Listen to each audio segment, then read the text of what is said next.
Promotion Santé Nouvelle-Aquitaine présente. Bonjour à tous, je me présente.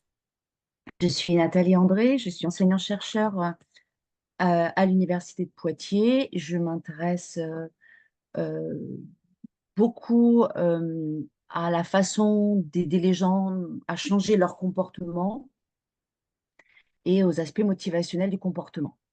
Et c'est vraiment dans voilà, dans cette perspective-là, en fait, je vais vous parler un petit peu des raisons, parce que en vous écoutant tout à l'heure vous présenter, je me suis aperçue que pour certains d'entre vous, le problème, c'était, en fait, on a du mal à amener les gens à venir pratiquer de l'activité physique, en tout cas à bouger davantage. Et en fait, je vais essayer de vous expliquer un petit peu les mécanismes psychologiques qui expliquent justement cette réticence des gens à déployer des efforts, à bouger, à être actifs. Donc, voilà, ça va vraiment tourner autour de ces mécanismes-là et la compréhension de ces mécanismes. Et donc, comment faire finalement pour augmenter la probabilité que les programmes que vous proposiez soient davantage suivis, en tout cas que les gens adhèrent davantage à ces programmes d'activité physique. Alors, en fait, je me suis vraiment focalisée sur les jeunes néo-aquitains. Et donc, en fait, j'ai fait le choix de m'intéresser aux jeunes enfants, adolescents. Et bien sûr, on peut tout à fait prolonger le processus, mais vous allez voir qu'en fait, la problématique, elle arrive ici. La problématique, elle commence finalement euh, très tôt au niveau du développement. Ici, vous voyez une diapositive de Report Card de 2022 qui représente justement l'évolution du niveau d'activité physique chez les garçons et chez les filles entre 6 et 17 ans. Et donc, si les garçons euh, euh, sont à peu près en moyenne 70% à pratiquer une activité physique entre 6 et 10 ans, entre 15 et 17 ans, ils ne sont plus que 40%. Et chez les filles, si elles sont 56% à pratiquer l'activité physique entre 6 et 10 ans, elles sont plus que 16% entre 15 et 17. Et vous imaginez bien que la courbe ne remonte pas après 17 ans. En tout cas, il y a une pente, on va dire, assez continue du niveau d'activité physique. Et en fait, ce qui m'intéresse ici, je pense qu'il est intéressant ici, c'est de focaliser sur cette fenêtre temporelle là, entre 10 et 14-15 ans, euh, fenêtre pendant laquelle, au cours du développement de l'enfant, il se passe un certain nombre de choses expliquées non seulement par le développement de l'enfant, tout simplement, mais aussi par l'évolution de l'espèce. Et donc, je vais juste vous expliquer ces deux points. En termes de spécificité, donc chez l'enfant et l'adolescent, en fait, l'enfant, il est métaboliquement adapté à lui. En fait, si on compare un enfant à un athlète de haut niveau, ce sont des individus qui vont avoir quasiment les mêmes capacités d'effort et les mêmes, toutes choses étant égales par ailleurs, bien sûr, et les mêmes capacités de récupération. En revanche, l'enfant va, lui, rechercher essentiellement la récompense immédiate, c'est-à-dire quand il s'engage dans un effort, c'est pour obtenir une récompense immédiate. Je vous donne un exemple. L'enfant qui, par exemple, vous décidez d'aller au parc pour que votre enfant s'amuse avec les jeux. Il va vouloir qu'on le porte sur le trajet, il va râler sur le trajet. Et puis une fois sur le parc, vous n'allez plus le voir pendant 2, 3 heures. Eh bien, c'est justement ça. C'est-à-dire que une fois qu'il est au parc, eh bien, les bénéfices, les récompenses immédiates d'être au parc, donc de jouer, d'avoir du plaisir, d'être avec les autres, etc., va lui faire oublier finalement la quantité d'efforts qu'il va investir. En revanche, y aller, cet effort-là, euh, qui consiste à partir de la maison à aller jusqu'au parc, ben, c'est un effort qui n'a pas de récompense immédiate. La récompense va être retardée. Et ça, c'est vraiment un aspect important, justement, dans pourquoi je m'investis ou je ne m'investis pas dans des pratiques d'activité physique. Mais en tout cas, ça commence finalement très tôt. Chez l'adolescent, en fait, l'adolescent, lui, le but pour lui, c'est d'apprendre justement à retarder la récompense. Alors, c'est pas toujours nécessairement très simple, euh, pour les adultes non plus, parfois d'ailleurs. Et je dirais le mode de consommation réduit encore plus la probabilité, d'accord, de faciliter cet apprentissage. D'autre part, l'adolescent, il a des modifications importantes qui sont liées à la puberté, des modifications physiques, psychologiques et affectives, des modifications en termes d'image corporelle. Il y a l'éveil amoureux, l'éveil sexuel, en tout cas un certain nombre d'autres finalement centres d'intérêt aussi qui vont constituer ce qu'on va appeler des coûts d'opportunité, c'est-à-dire quand je pratique une activité physique, je ne peux pas faire autre chose en même temps. C'est-à-dire que si je pratique une activité physique, ça va m'empêcher de passer du temps avec mes amis, d'aller voir ma petite amie, etc., etc. Donc en fait, on est ici face en tout cas à l'adolescence, face à l'augmentation de ces coûts d'opportunité, c'est-à-dire de ces autres centres d'intérêt qui viennent s'ajouter non seulement à la modification, aux modifications physiques qui sont aussi très coûteuses, d'accord, pour certains d'entre eux, certains parviennent à se développer sans trop de problèmes, mais pour d'autres, c'est plus compliqué. Et donc, en fait, à l'adolescence, il y a un certain nombre de coûts. Au-delà du coût lié à l'effort, donc, c'est-à-dire pratiquer une activité physique, c'est un coût, d'accord? C'est associé à des décisions, on appelle ça des décisions liées à l'effort. C'est-à-dire toutes les décisions que je prends et qui me conduisent vers un comportement qui demande, qui nécessite de l'effort, on parle de décisions liées à l'effort. Et en fait, l'effort, ça a un coût. Chaque fois qu'on décide de faire un effort, ça représente un coût psychologique, un coût mental. Et en fait, et un coût physique aussi d'ailleurs, par la même occasion. Et en fait, ce coût, il va être comparé avec tous les autres activités, tous les autres coûts possibles. Et donc, parmi tous ces coûts possibles d'activité, eh bien, je vais choisir celui qui est certainement le moins coûteux. Et donc, en fait, quand je vous parle de ça, et je vais vous le développer tout à l'heure, on va parler, en fait, je vais vous parler un petit peu ce qu'on appelle le principe du moindre effort. Parce que le problème, il vient d'ici, en fait, et d'une erreur qu'on a tendance à faire, à la fois les scientifiques dans la compréhension de ce principe, et puis les adultes dans la façon d'éduquer nos enfants. Donc, si on reste toujours au niveau des enfants et des adolescents, il y a des recommandations qui sont claires, d'accord, concernant le niveau d'activité physique chez les enfants et les adolescents. Juste un rappel, parce que je suppose que vous connaissez ces différentes recommandations. En tout cas, tout d'abord, 1 heure quotidienne d'activité physique d'intensité modérée à élevée, qui doit être couplée au moins 3 fois par semaine à des activités qui mettent en action le système musculo-squelettique articulaire. D'accord? Ça, c'est une recommandation importante. Deuxième recommandation aussi, c'est qui provient de l'Organisation mondiale de la santé, qui propose d'associer à ces recommandations-là, donc celles de Tremblay, un temps maximal de 2 heures d'écran par jour. Et enfin, toujours en termes de recommandations pour les plus petits, c'est-à-dire ceux qui ont moins de 6 ans, une sollicitation motrice principalement à base de jeux, à hauteur de 180 minutes par jour, et une exposition aux écrans ne dépassant pas 1 heure quotidienne, entre 3 et 6 ans, et l'absence totale d'écran en dessous de 3 ans.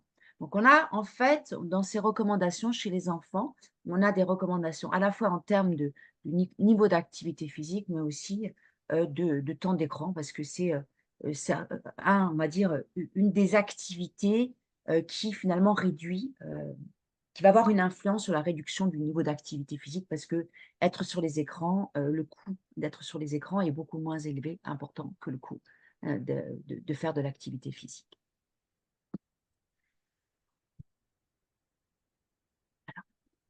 Voilà. Alors, L'enjeu de la pratique d'activité physique chez les jeunes. En fait, l'enjeu majeur, je pense que c'est ce qu'il faut garder euh, à l'esprit quand on réfléchit à comment aider nos jeunes à pratiquer de façon plus régulière une activité physique. C'est que l'enjeu majeur, en fait, dès le plus jeune âge, c'est d'aider les enfants, les jeunes, à garder le goût de l'effort. Parce que contrairement à ce qui est souvent dit, euh, l'enfant, le nourrisson, et jusqu'à environ 8 ans, en fait, les enfants ont le goût de l'effort. L'effort représente un coût pour eux aussi, mais un coût qui constitue lui-même sa propre récompense. C'est-à-dire l'effort est une récompense en tant que telle chez l'enfant. Et ça, c'est quelque chose qui est assez fondamental parce qu'en fait, au cours du développement, l'enfant perd ce goût de l'effort. Et donc, plutôt que tenter, comme on peut, de redonner le goût de l'effort, ce qui va devenir compliqué quand les coûts s'ajoutent, les coûts de la vie, d'accord? Le fait d'aller travailler, d'avoir des enfants, de devoir organiser le quotidien, etc. Plutôt que donc d'avoir à reconstruire ce goût de l'effort, eh bien, l'objectif serait plutôt, dès le plus jeune âge, d'aider l'enfant à maintenir tout au long de sa vie le goût de l'effort. Et pour vous expliquer un petit peu finalement cette idée, j'aimerais bien évoquer avec vous justement ce principe du moindre effort. Alors, je ne sais pas, peut-être que vous l'avez même vous-même entendu au cours de votre adolescence ou de votre enfance, quand vos parents ou vous disaient, oh là là, c'est vraiment le principe du moindre effort. Eh bien, c'est quoi ce principe du moindre effort? En fait, il a été proposé par Hull en 43. Je vais juste vous expliquer un petit peu l'origine parce que c'est quand même un concept important et qu'il est important de bien comprendre. En fait, Hull en 43 a proposé ce principe du moindre effort pour démontrer que l'effort était aversif. C'est-à-dire que nous naissons avec une réticence, donc spontanée, innée, d'accord, inhérente, à investir de l'effort. Le principe du moindre effort, il dit quoi? Il dit que pour une même récompense, et toutes choses étant égales par ailleurs, l'animal, comme l'humain, va choisir le chemin le moins coûteux en effort pour atteindre la récompense. Et cette observation-là, chez l'animal et chez l'humain, a conduit finalement les chercheurs à considérer que l'effort était aversif, c'est-à-dire qu'on est, je le répète parce que c'est important, qu'on est, c'est de naître, réticent à investir de l'effort.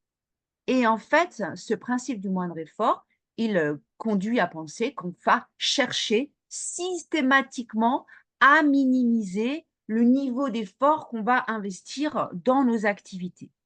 Et ça expliquerait de façon un peu magique pourquoi les enfants et les adolescents, et même plus tard, hein, au cours de la vie, les gens sont peu enclins à investir de l'effort parce qu'en fait, l'humain, le cerveau, est un gros fainéant.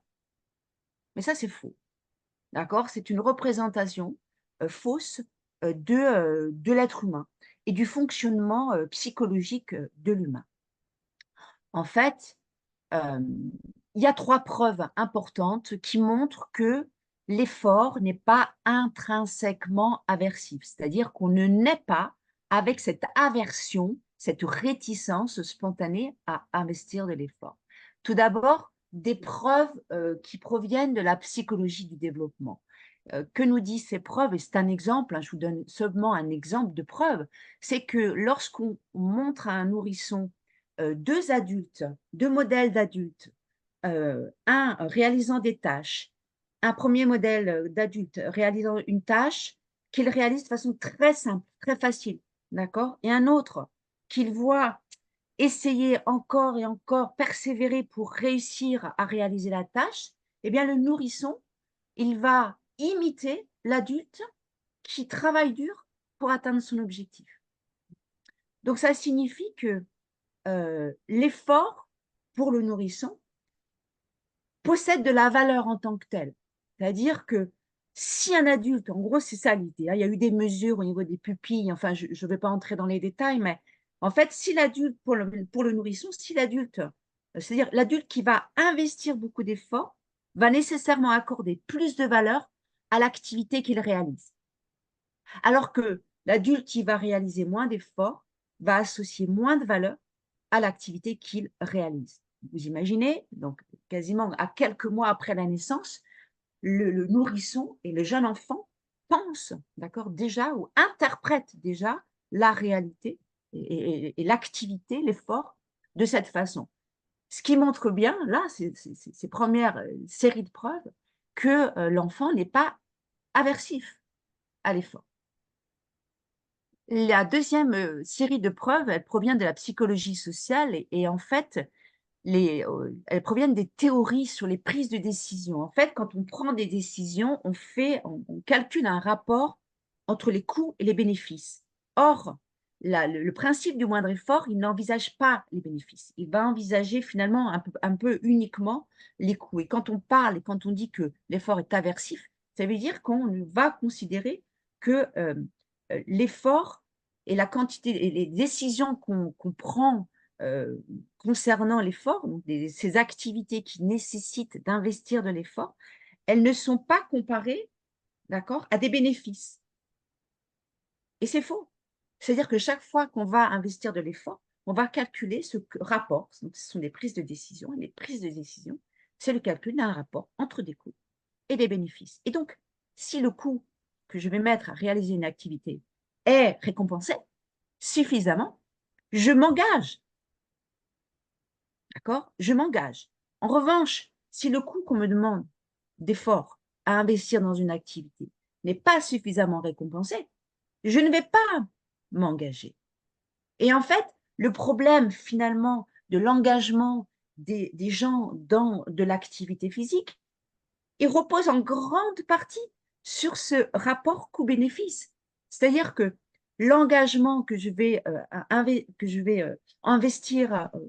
vais décider de mettre dans une activité physique, il faut euh, qu'elle soit finalement proportionnelle aux bénéfices que je vais retirer de cet engagement. Et je vous donne juste un exemple. Le problème de l'activité physique, c'est que très généralement, on va valoriser les effets à long terme. C'est-à-dire, si je fais de l'activité physique, je vais perdre du poids, mais ça, il faut quelques mois. Je ne vais pas perdre du poids après la première séance d'activité physique. Je vais être en meilleure condition physique. Oui, c'est vrai, mais pas après la première séance d'activité physique, etc., etc. Et donc, chez des personnes qui sont, on va dire, sédentaires ou pas suffisamment actives, eh bien, ces bénéfices, ils sont trop éloignés. C'est-à-dire que le coût n'en vaut pas les bénéfices, parce que ces bénéfices, ils ne sont pas immédiats, ils sont retardés, et qu'en fait, les gens vont se démotiver avant d'atteindre ces bénéfices. D'accord? Donc, c'est un problème, et donc, il est important de résoudre ce problème. Mais je vais en discuter avec vous un peu plus tard. Et puis, la troisième série de preuves, c'est que cette réticence à engager de l'effort, en fait, elle est apprise. C'est nous, en tant qu'éducateurs, en tant que parents, en tant qu'enseignants, qui finalement allons développer chez nos enfants cette réticence à déployer des efforts, à engager des efforts. L'engagement, cette réticence, cette aversion à l'effort, en fait, elle est apprise. Et on l'observe, par exemple, dans des comportements, là, ce n'est encore que des exemples, hein, mais vous en avez certainement aussi en tête. Par exemple, les enfants ou les individus qui ont peur de l'échec, la peur de l'échec, c'est l'apprentissage d'une réticence à investir de l'effort. Des enfants qui ne persévèrent pas dans les activités, c'est parce qu'ils ont appris à être réticents à l'effort. Ils ont appris à être averses à l'effort. D'accord? Donc, on a ici 3 preuves qui montrent qu'en fait, l'aversion n'est pas innée, on ne naît pas avec une aversion à l'effort, mais qu'en revanche, elle existe, mais qu'elle est apprise. Et donc, pour essayer d'apporter des solutions finalement à ce problème-là central, celui que je vous explique là, celui de cette réticence à déployer des efforts, eh bien, j'aimerais vous parler de deux modèles qui parlent de l'adhésion, donc de l'engagement comportemental, de l'engagement dans l'activité physique. Comment, qu'est-ce qui se passe? Comment on peut justement favoriser cet engagement au regard de ce principe du moindre effort, en tout cas de cette aversion, cette réticence qui naît de la comparaison qu'on va faire des différents coûts associés à nos vies, en fait. En fait, ce serait pas, on pourrait parler non pas du principe du moindre effort, mais du principe du moindre coût. Ce serait plus juste, en fait, de parler du principe du moindre coût. Parce que le coût de l'effort, je vais le comparer à tous les autres coûts de ma vie, d'accord? Et en fait, je ne vais pas nécessairement décider de ne pas investir de l'effort. Si les autres coûts sont plus importants que le coût de mon activité physique, eh bien, je vais m'engager dans l'activité physique. En revanche, si le coût de l'activité physique est plus important que les autres coûts, eh bien, je ne vais pas m'engager. En fait, c'est vraiment ça. Et donc, quand on réfléchit à des programmes d'activité physique, il est important de prendre aussi en considération chez les individus les différents coûts de leur vie, en fait, et comment les aider à réduire ces coûts de façon à ce que finalement l'activité physique puisse entrer aussi pleinement dans le champ des possibles. Alors, pour ce premier modèle, c'est le modèle exercice cognition de l'adhésion. Et en fait, ce modèle, il propose que la pratique régulière d'une activité physique, elle, donc une activité avec effort, d'accord, elle va initier un cercle vertueux. C'est pour ça qu'on voit ces flèches qui vont du haut vers le bas et du bas vers le haut. Donc, un cercle vertueux qui va lier le comportement d'activité physique aux fonctions exécutives, c'est-à-dire au contrôle par l'effort, ma capacité à contrôler ma vie, en fait, de façon bidirectionnelle. D'une part, l'exercice chronique conduit à une amélioration du contrôle par l'effort et des fonctions exécutives. Quand je pratique de façon régulière une activité physique, je vais renforcer la capacité à autoréguler, c'est-à-dire à planifier, à inhiber, à exercer un contrôle sur ma vie, à résoudre des problèmes, à prendre des décisions, etc., etc. D'accord? L'activité physique avec effort, elle améliore ces processus-là psychologique. Et d'autre part, l'amélioration de ces fonctions exécutives, de cette capacité à auto-réguler ma vie, c'est-à-dire, je répète, hein, à planifier, à inhiber, à prendre des décisions, à résoudre des problèmes, etc., va faciliter le maintien dans l'activité physique. Donc, en fait, l'activité physique, faire une activité physique, c'est le meilleur levier pour continuez à en faire. Donc, quand vous parvenez à engager des individus dans une séance d'activité physique, ça doit être l'opportunité pour vous de l'aider à maintenir cet engagement sur le long terme. Mais pour ça, il est important d'engager donc alors, les enfants, surtout les adolescents et les adultes après, plus tard, hein, quand on doit aussi proposer des programmes pour adultes, à engager cognitivement, donc c'est-à-dire à engager suffisamment les individus dans la pratique d'activité physique pour opérer ces changements, ces modifications au niveau cognitif, au niveau du cerveau. D'accord? Donc, si je propose que des activités de loisirs, par exemple, c'est-à-dire des activités qui ne sollicitent pas suffisamment l'effort, eh bien, il y a peu de chances que je facilite le maintien sur le long terme, parce qu'en fait, le plaisir, très vite, il va s'amenuiser, d'accord? Très vite, la personne va éprouver moins de plaisir à pratiquer l'activité physique et qu'elle n'aura pas entraîné, renforcé ses capacités à justement retourner à la salle, retourner marcher, retourner courir, etc. chaque jour, ou au moins selon les recommandations.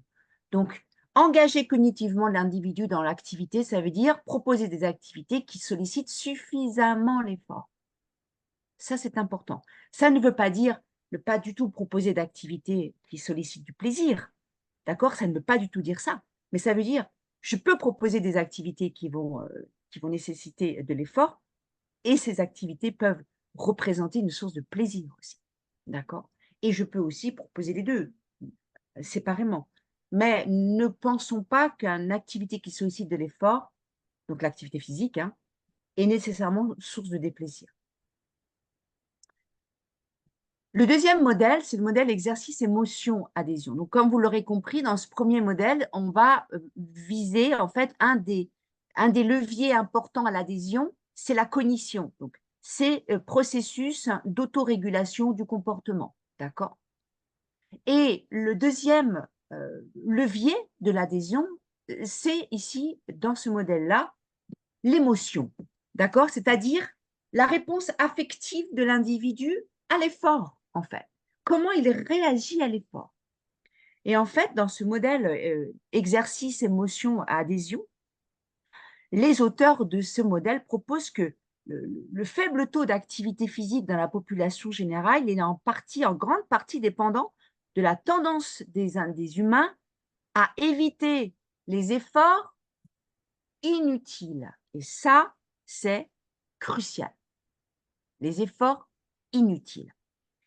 D'un point de vue de l'évolution, en fait, de l'espèce, cette tendance a permis à nos ancêtres de conserver de l'énergie pour les activités qui avaient une utilité adaptative immédiate, c'est-à-dire poursuivre des proies, échapper à des prédateurs, s'engager dans des comportements sociaux et des comportements reproducteurs aussi, d'accord? Et donc, la réponse affective qui est négative, qui est généralement et couramment observée à l'effort, et je précise, à partir de 13-14 ans, pas avant, d'accord? Pas avant,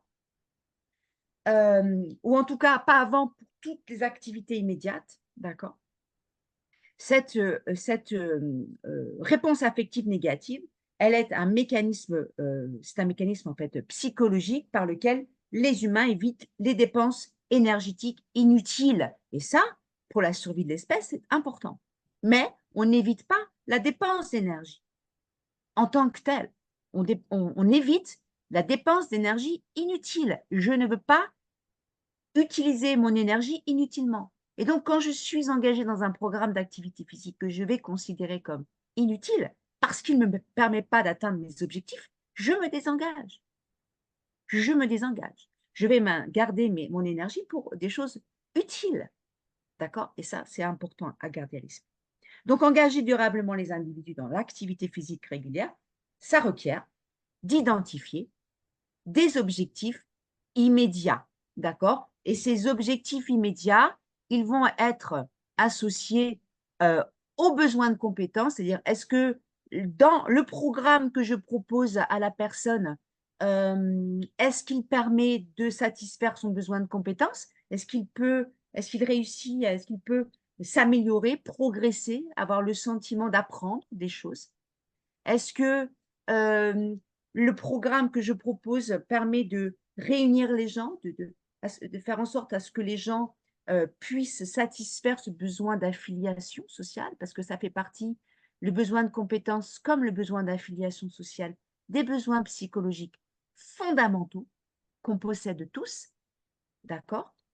Et enfin, le besoin d'autonomie, c'est-à-dire est-ce que le programme que je propose permet de souder les individus les uns avec les autres, c'est-à-dire de faire en sorte que le groupe soit, pardon, excusez-moi, affiliation, le groupe, bien sûr, et le besoin d'autonomie, c'est-à-dire est-ce que la personne est capable de, par exemple, de mettre en place un programme elle-même, elle part en vacances un mois, est-ce qu'elle va être capable de programmer des séances d'activité physique au cours de ce mois? Excusez-moi pour la petite erreur. Donc, en fait, vous voyez ici le modèle proposé par Lee.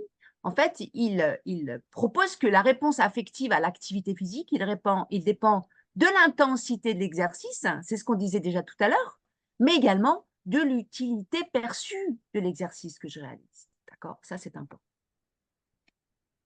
Donc, des interventions possibles. Comment, finalement, maintenir le goût de l'effort chez les enfants, les adolescents et plus tard dans la vie. de tous les jours. Tout d'abord, premier point, et vous aurez certainement vous-même d'autres perspectives et d'autres idées aussi. Mais en tout cas, viser des objectifs à long terme, d'accord, mais il faut que ces objectifs à long terme soient associés à des objectifs immédiats, c'est-à-dire des objectifs en lien avec les besoins psychologiques fondamentaux et au sein de la séance, c'est-à-dire chaque séance doit fournir à l'individu la possibilité d'atteindre des objectifs immédiats, que ce soit en termes de plaisir, par exemple, des progrès, des sensations physiques, des émotions positives, des moments de sociabilité, des pensées positives, attachées aux actions que je réalise pendant ma séance, d'accord, elles peuvent devenir des objectifs immédiats. Ensuite, en développant les capacités d'autorégulation, comme vous avez pu le voir, c'est le niveau d'effort optimal que la personne peut investir et la capacité à persévérer malgré des échecs, d'accord, grâce aux objectifs immédiats, d'accord. Donc ici, on voit que finalement, ces différents aspects, objectifs immédiats et niveau d'effort, ce sont quand même des choses qui sont importantes à considérer ensemble, d'accord. Troisième point, important aussi de récompenser les efforts, c'est-à-dire que tout à l'heure, je vous montrais qu'en fait, l'aversion à l'effort, elle était apprise et pas innée. On ne naît pas avec cette aversion, on l'apprend, on la développe malheureusement, d'accord, à l'école, dans la famille, etc. Et en fait, il est important de récompenser les efforts, mais en revanche, pas de façon systématique, d'accord, ça c'est important. Au moins, voilà, quand l'enfant, au cours du développement de l'enfant, l'éducation de l'enfant, c'est important de récompenser les efforts. Quand l'effort n'est pas récompensé, généralement, on développe chez l'individu justement la peur de l'échec. Donc, peur de l'échec veut dire je ne m'engage pas, je prends un minimum de risques dans ma vie ou je ne m'engage pas dans des objectifs importants. Et enfin, envisager l'échec comme un moyen de progresser, c'est-à-dire comme un levier, c'est-à-dire quelque chose d'important finalement dans la vie pour pouvoir progresser. Si je n'échoue pas, ça veut dire que ce que je fais reste au niveau de ce que je suis capable de faire. Alors que si j'échoue, ça veut dire que je me suis donné certainement des objectifs qui vont au-delà de ce que peut-être je suis capable de faire aujourd'hui, mais qui peut me servir pour justement progresser. Je vous remercie de votre écoute. Merci encore, Nathalie, pour ces apports très riches et toujours très passionnants.